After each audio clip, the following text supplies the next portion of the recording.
All right, ladies and gentlemen, we are back for the final match of Group E. It is going to be none other than the legendary Protoss hero G5 taking on Zerg, the also old school Zerg player. That's such a hurtful introduction to Zerg. Why would you do that? I hope no one linked into that pod. I couldn't think of something to say. I didn't know what to say. All right, the legendary bowler Zerg. You did like an amazing voice and gave a great introduction to G5, and then Zerg, a Zerg who has played for a long time. Hey, fine. You do the intros next time. God. No, I can't do it. I just fluffed them. No, I take it all back. No, that was it's brilliant. too late. I'm not doing it. I'm not doing it. Tell you all again. Transcendently great. But as we do see, it is G5 the Legend versus Zerg the Zerg.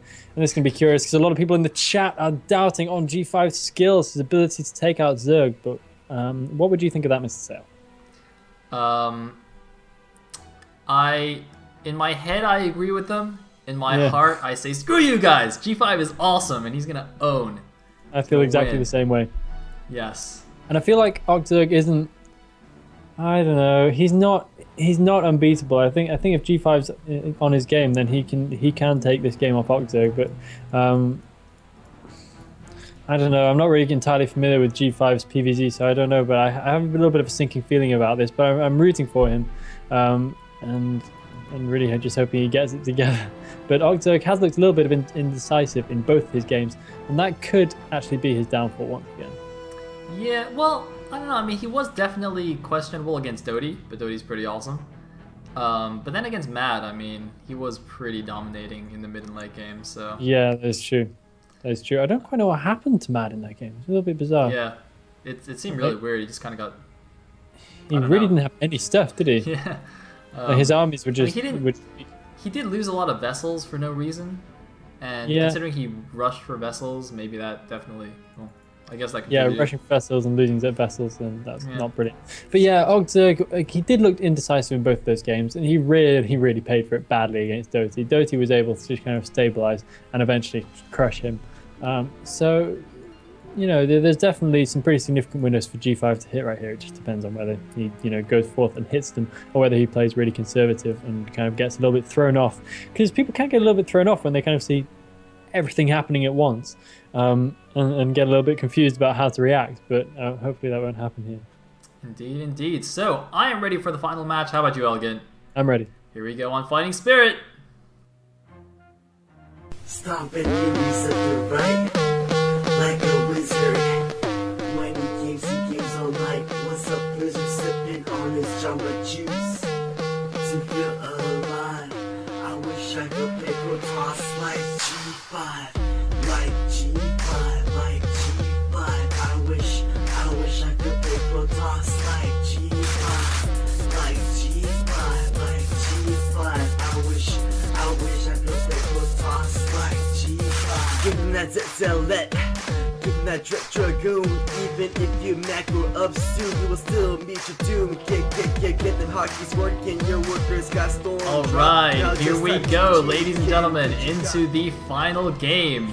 At the top right position as the purple Zerg, we have Zerg Pain. At the bottom right position as the white Protoss, we have G5. Yes, we do, and this group has been a little bit more predictable, I'd say, than some of the other groups we've seen. We've already seen Doty go through, which I think was pretty much everyone's bet. I don't think there was anyone who really have betted against Doty realistically in this one. And I think either of these guys are decent candidates to go through this. I would say that Zerg probably has the edge in this one, but this group isn't quite as set up to be quite as crazy as a result of as we've seen so far throughout this TLS, and we've seen some really weird stuff going on. We have indeed, and I expect much more weirdness to come, possibly even in the next group, because of course we even have a whole nother group after this one, ladies and gentlemen. As entertaining as this has been, it's not even half over. It always surprises me every time. Every weekend we get an amazing Group 1. I'm like, wow, we have like 5 more games to go. I know. It's awesome. Anyway, it looks like a bit of a lucky scout here for G5. Gonna check out his opponent straight away, and that's good because Zerg, of course, is 9 pooling. He is, and so it's always helpful to scout your opponent first when he's going for a 9 pull. But I often feel like if you don't scout the Zerg first, you should assume a 9 pull anyway and make Cannon get ready to make a second as well, because otherwise you're going to die like 15, 20, 25% of the time just straight up. So it's really not worth it. So G5 getting a good scout, but probably going to be fairly safe anyway. He looks like he wants to make a pylon in natural or something to block the hatchery, but no hatchery coming. I wouldn't imagine he's going to do that. He's just kind of chilling, making sure that no hatchery. Why isn't he making a cannon? Can you fit a gateway above that forge? Yeah, he can. Also, why is he not making a cannon? Okay. There you go. Finally made a cannon. I was getting a bit panicky right there. This probe's gonna die, I think. Oh, yeah. No. He did not time that correctly, and now he needs to get a second probe over there right now to build a second cannon. And the probe in the natural expansion is going to die as well, but managing to get that probe out in the way of danger just in time. And he's going to get in and he's going to see those links morphing. There is, of course, no gas, so he's not in any immediate, desperate danger of any kind of speed link bust or anything, but he just needs to be a little bit careful, make sure that he stays safe. He's making a second cannon already. Maybe a little bit rash, but I guess it makes sense. I think he needs to with 6 lings running towards his base. He's really delaying his nexus here as well. He's made a pylon in his main. What? Yeah. Okay, that's not right. Well, he's seriously delaying his nexus. Is this like a really dated build? I think he might have just gotten confused with SC2 Forge Expand, because I think you can make a second pylon first if you do that. Actually, I'm not sure. I love the second cannon pylon positioning, by the way, because that's actually baited this run by, and it's going to cause Oxzerg to lose almost all his Zerglings. See, Oxzerg, when he went in, he didn't see the second cannon because it was placed further back, so it's a perfect bait. Really nice. Very smart. Yeah, I didn't even think that. I was wondering what on earth was that cannon doing right there, but very, very cool. Maybe would have liked it a little bit more if you'd have placed it towards the minerals, but I guess it's right in the middle to get the maximum number of hits on lings as they go towards the ramp, so that does make sense, but it's going to be pretty much useless in the later stages of the game. It's done its job for now, though. That ling having a bit of a crack in the nexus, it's going to be a cold day in hell when that ling actually kills the nexus, but he might be able to force a little bit of stopping of the mining in G5's mineral line right there, and in fact he does. This is such a late natural nexus from our Protoss player. We can see that, that his opponent's third hatchery is actually going to finish before that nexus comes in, and this is a little bit of an economic issue. Yeah, that's not ideal, but I mean, he did stop a 9-pull 6-lane run by, taking basically no damage, so I think that definitely makes up for it. In the meantime, looks like nothing untoward happening on Oxzerg's side, and the probe does see the third base, so G5 knows what to expect here. Really interested to see what kind of mid game he goes for here. Does he just go standard Stargate Citadel? Does he go for +1 speed loss to try and end it? Does he even do some kind of newfangled, not newfangled, but some kind of fancy Sayer Reaver with 2 Stargate Corsairs or something? I highly doubt he'll do that. Doesn't seem like the kind of player to do that kind of thing. But I guess we'll see. Doing a big probe transfer here. It looked like a lot of probes to me, but then I realized the Nexus was really late, so I guess that's fine. Yeah, he's been producing for a lot longer than you usually see rather. But of course, because he hasn't had that second Nexus for all this time, his probe count will have fallen behind because he's only been producing off 1 Nexus and not 2. So not looking too great. But he's making a third cannon here. Yeah, that's questionable. I don't know why he's doing that. Because he's seen that there's no gas at the natural. This is really, really weird. I don't understand a third cannon. He's playing against 5 slow lings. Third cannon is not necessary.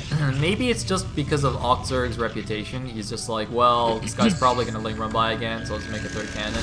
I mean, Oxzerg already tried it once with the initial 6 lings, so definitely wouldn't put it past him to do it again. Obviously, we can see that he's not, but G5 has no real way of knowing that for sure. That there are more Zerglings coming, but he's going to send out 2 Zealots now. Now, these should not go all the way, because the Zerglings obviously see it. They should go maybe about to the bridge and then turn back immediately. Maybe not even that far. Yeah, he's not even going to go that far. It's a little bit surprising to me. I didn't expect to see Ling speed in quite yet, and I wasn't checking the spawning pool, but I'm a little bit surprised it's coming in now. I guess it's just to deny scouting, but that's slightly funny timing for it to happen. Yeah, I never really know when you should get Ling speed, to be honest. So, sure. After third cannon, I believe you. take Ling speed. In the meantime, we do the 4th and 5th hatch, obviously in the standard walnut positions. A Spire on the way, just get them Scourge out. And we have Stargate Citadel, so G5 just playing it by the book here. He's got his Templar Archives actually before the second gateway. He really needs a couple extra gateways. There we go. 2nd and 3rd gateway on the way, so this is pretty good. And is in fact going to get a 3rd base straight away. That's very, very fast. Yeah, this can be a really cool build though. It can work out very nicely, especially if you just maybe make one extra Corsair just to deny Zerg's kind of movement with Overlords that a little bit more and to keep them a little bit more conservative. Because if he makes DTs now, then suddenly his third base is in a really nice defensive position. And it's going to be a while before we get another Overlord there as well. And he does have the tech to make DTs, so he could essentially pop out 3 DTs right now, go and harass with one of them, which can actually work out quite well at the top left-hand corner, because as we can see, there is no Overlord in there whatsoever. And he can just defend with 1 or 2 back at his third base as well, so it can work out very nicely. Yeah, I hate the way he's doing this, though, making 2 cannons first. This just makes me feel sick.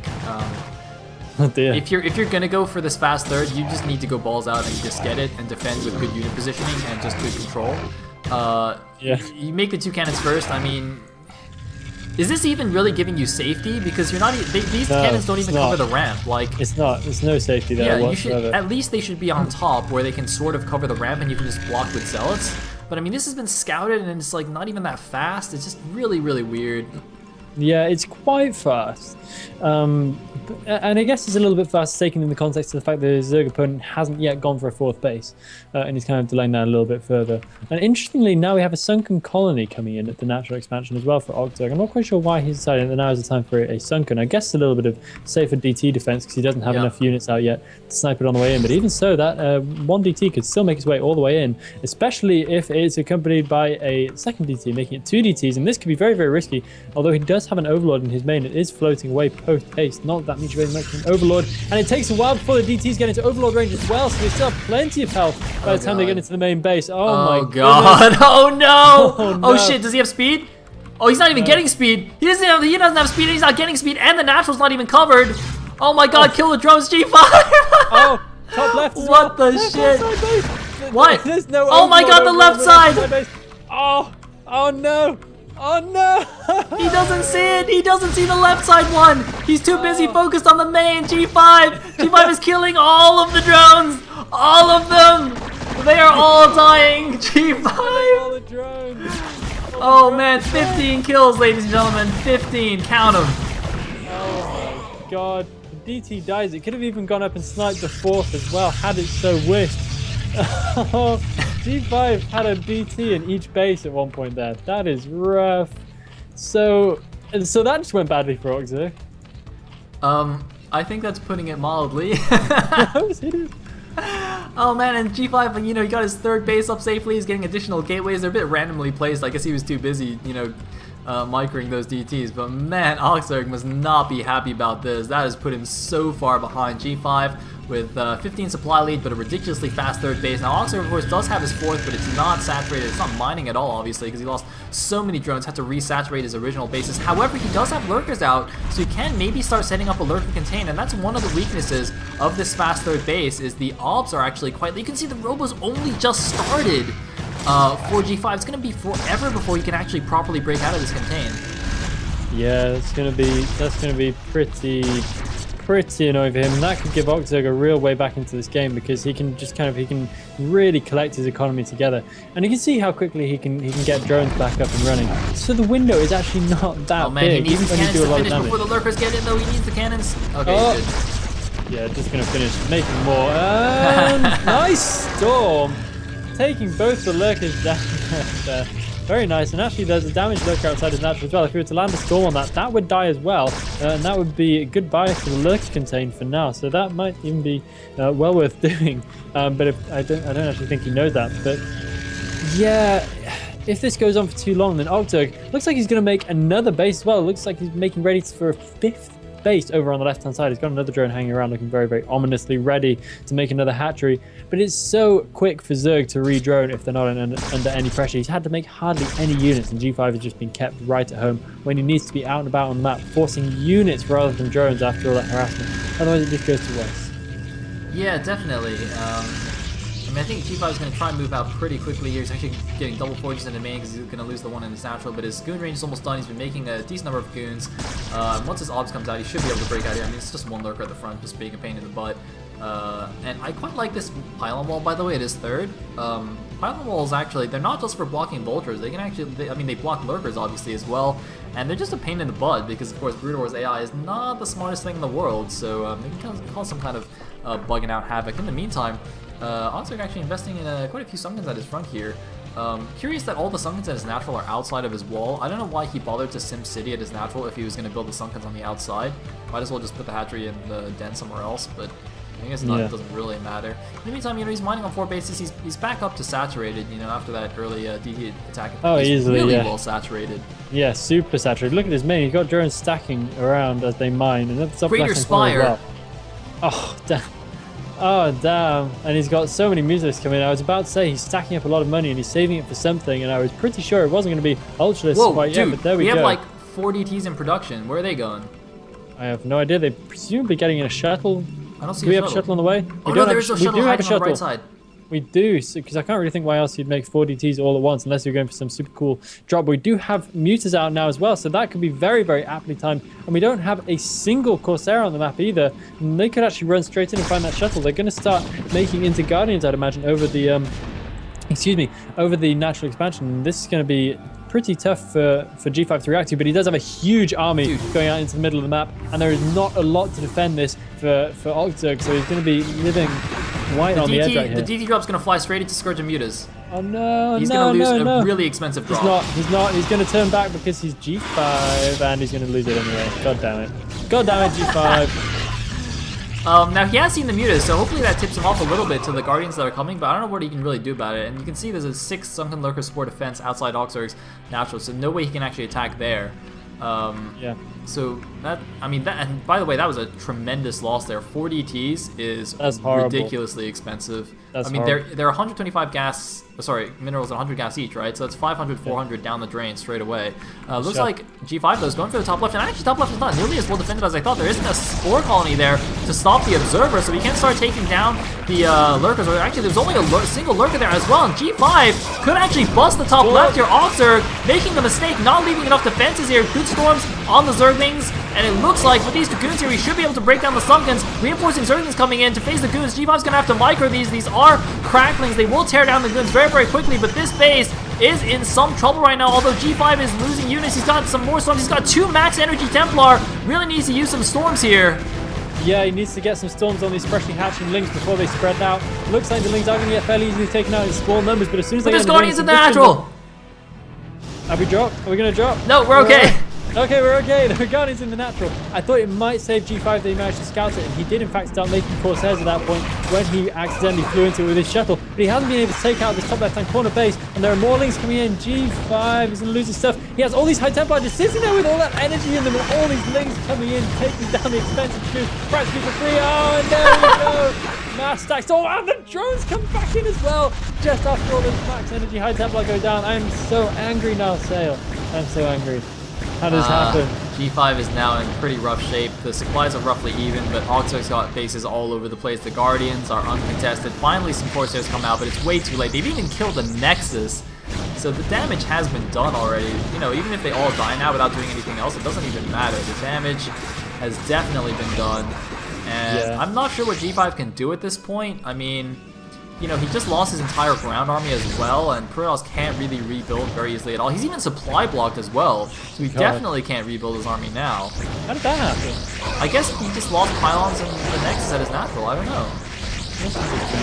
But yeah, G5 doesn't really have anything. He's competing against Zerg, who lost basically nothing in that attack. Yep. He lost basically nothing. He lost colonies, he lost Lings, and a Lurker. That's it. It was not even close to being a fair trade.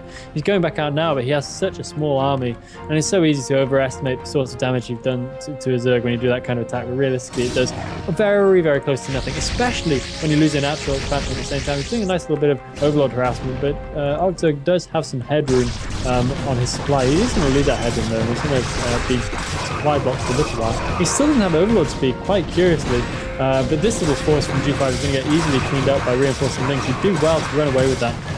I kind of feel that might have been better off positioned at the top of the ramp in the bottom left-hand corner, trying to get another base up and running, which he so desperately needs. But G5 looking a little bit out of ideas. It's a shame that G5 didn't have his DP drop now, because with his Corsairs killing all the overlords in the main and still no overlord speed, he could have just killed everything in the main. Yep. Seriously good. So yeah, bit of a waste, but oh well. Natural Nexus is almost back up here, gonna take that gas immediately, but look at that stream of Hydra Lurker coming down here. One random DT actually seeing everything coming down. What does he even have to defend? He's got no High Templar. He's gonna defend with DTs. Lol. It's gonna just about work. Why does he run the DT to the top left where there's no Corsairs to kill all the Overlords, although somehow it just gets in anyway? It actually made it through. I don't know how that happened, but it made it through and then died. Oh, Oxford can do a suicide attack though on the natural. He's just throwing in a lot of units here that aren't doing anything. He's not even borrowing the Lurkers. Yeah, this is a little bit bad from Ogzerk. He's going to lose a lot of units on this through this attempt. This is a perfect example of trying to kill your opponent too early, and that DT is going to be able to clean up the rest of the Lurkers for free. Very, very nice. Ogzerk getting a little bit of ahead of himself right there. The DT looks like it might go down to the splash damage, but that, of course, is just thrown away for free by the Zerg player. I'm not sure it matters too much because he has so many bases. There's such a huge economy behind him. And even the Corsairs didn't manage to do too much damage, but G5 will be able to hold on for now, but I don't think he's going to be able to do much more than that. We have a 5th base finally up and running for Ogzerk as well on the left-hand side. This DT is being a hero here. He's killed like Lurkers and Hydras and Link and all kinds of bad stuff. But yeah, it's looking... Wait, why does G5 have 156 supply? His ground army is actually not that small. He's just got no High Templars. Yeah, he's got no area effect units. Wait, why does he have a 40 supply lead? What the hell? I have no idea. He's got no Corsairs, but he doesn't last very long. He's flying more into Hydra. There's G5. With Corsairs are really, really good. Really, really useful because all those Overlords have +1 armor. G5 is attacking out. I don't know if this attack's going to go very well for him, though. He does still have plenty of Dragoons, but his army is dwindling. His Relic cover is falling rapidly, and his Corsairs aren't really enough to do any serious sustained damage to these Overlords. Now he's flying them back through Hydra's fire, and whereas before he had about 8 or 9 Corsairs, now it's only 3, and all his Dragoons are probably going to die here as well. G5 throwing away what might be his final chance of having a decent army, and I'm looking around for any kind of harassment that might be going on to justify that attack, but there is nothing. These Corsairs could have just killed all these Overlords that are at red health, and because he had them on the same hotkey as his army, they all just went back. Timmy. Not good. Need to have a separate hotkey for Corsairs. Anyway, looks like G5's big supply lead has gone to nothing. He's finally made some High Templar after his army died, which seems slightly suboptimal. But, well, looks like he got some storms now. He's going to do some meh storms. Yeah, they're okay. He finally managed to kill some Lynx that are coming in, but he needed much more storm much earlier than this. And his natural expansion is now under some pretty nasty pressure. It looks like Ogzerk is absolutely all over this. He can just keep on throwing these armies in until the front door eventually breaks. Nice storm! All his lurkers just exploding. And G5 holds on once again, but he has very little in the way of defense actually remaining to him. And there's cows. Oh, well, that's it then, isn't it? Well, there's only 2 and they don't have upgrades. And oh, what are you suffering? Oh, I love this wall. This is such an awesome wall you can do. Only on like 2 positions on FS. Man. I remember I did this against someone who was like going all in speed wall against me, and it was hilarious.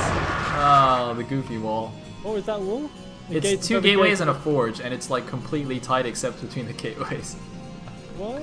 It's awesome. But it's not gonna do anything here. Nothing could save G5 at this point, I don't think. Really. Yeah. Somehow he still has a supply lead. This is shocking to me. He's got a lot of probes. DTs. Look at his third base. Look at the probes at that third base. Those shadows are the blackest shadows you will ever see. And his natural. Oh my goodness, he has a lot of probes.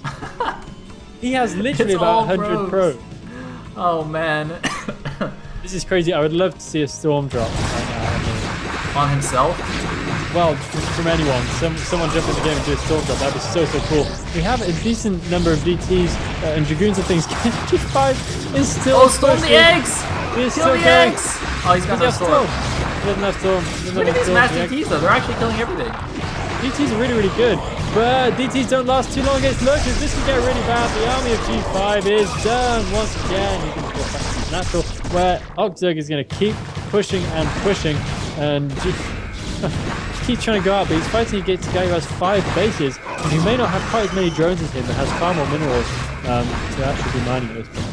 This is crazy. Ogzerk is just not letting up here. Non-stop aggression. It's like some kind of crazy Lord of the Rings last stand here. It's like Helm's Deep, you know? Like, Feroz is just barely holding on. He's still not dying.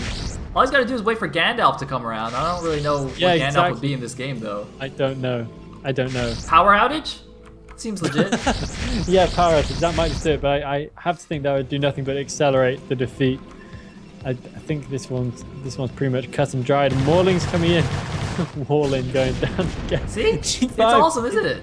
He's dead set on walling himself in and living for as long as possible, even though he just really doesn't have the means to win this game by any stretch of the imagination. Maybe he's gonna be trying to be so cost efficient that Ogzerk somehow mines out everything and then just he is not Terran though. He is not Terran. That's true. That's the big problem here. If he were Terran, yeah, sure, he would win this game ages ago, but he's not Terran.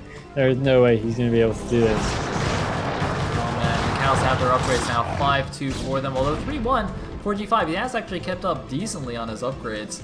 But he is getting dangerously close to mined out here on all his bases. Oh man. I can't wait to actually see the Probun stack. I think that's going to be pretty cool looking. Yeah. Oh, it's going to be such a probe party. I can't wait for that. That's going to be a screenshot-worthy moment. But it might not even Ultralight moving in. It's a good angle though for the Protoss. A big Zealot Arc with Archons and Storms behind. It's probably enough. Is it? I don't even know. How can that be enough? How can that be enough? It's not enough. It's going to die. The Ultras are going to No, don't die. I want to see the pro party. It's a pro party. Elegant at the third. Yay! And there's stuff happening natural. There's one Archon remaining. It's doing its best. 10 kills, 11 kills. Go, Mr. Archon. Make your last stand at the top of that ramp. The pro party is over. The whole party is over. Everyone's party is over. The Zerg is going to triumph. It's literally in G5 days. G5 trying to defend as heroically as possible. Well, he just has to live long enough for us to get the natural probe party. He's going to probe drill. Oh, no, he's going to bring him back. No. He's going to probe drill. And we're not going to see a probe party in the natural. Oh, a single storm taking down an Ultra. That's what we like to see. G5 Wait, are these probes even doing damage? Dude, the probes have 5 damage and the Ultros has 6 armor. So they don't even do any damage? Seriously? Oh no. Wow. That's a cool realization. It's a little bit redundant. But this is just so much stuff. Sacking the Protestant. Emergency DTs! Oh, G5. He really looks like he does not want to lose this game, but it is undoubtedly inevitable at this point. He has lost it already. And a little bit heartbreaking to see a Protoss hero dropping out. But there's nothing to be done at this point. It's, even after that amazing early it was fun. Good luck. And GG. Or not. No, just kidding. Just kidding. That wasn't a GG. No. Maybe he's going to try and pull the Sonic move and like get his opponent to leave the game first. No, there's a GG. GG. Ogzerk is victorious. G5 admits defeat finally, just before basically all his buildings die. And Ogzerk moves on through to the next stage of the tournament with Doty from this group. And you have to say that the better players won each of the games there, undoubtedly. Congratulations to both Doty and Ogzerk. And I just want to say, called it. Boom. Check it. Check the predictions. I was the only one who picked Ogzerk to get out. And I got it. Oh, smug sail. Nobody likes a smart ass sail. Actually, that's not true because everyone likes you already, so you can do whatever you want. Oh, yeah. Speaking of preview, though, everyone should check them out. The previous last couple of weeks have been released pretty late, but they are very well written, and a lot of effort does go into them. So yeah, have a gander, have a click, and see how right I was. Yeah, exactly. And if everyone goes who's watching right now goes and checks out the previews and whatnot, then the writing staff will be a very happy bunch of people indeed. So do it just to make them happy. And it's a great preview. So that concludes Group E, but don't worry guys, we have one last group of the round of 24. It is Group F, which will consist of Lancerex, Eonzerg, Non, and Infected. Very interesting group. It's going to be serious. I think once again we have a bit of an underdog in Non, but hey, if G5 can win a game, I'm sure Non can as well. Yeah, absolutely. So, well, we're going to go to a quick break, guys, and we're going to come back for Group F. Be right back.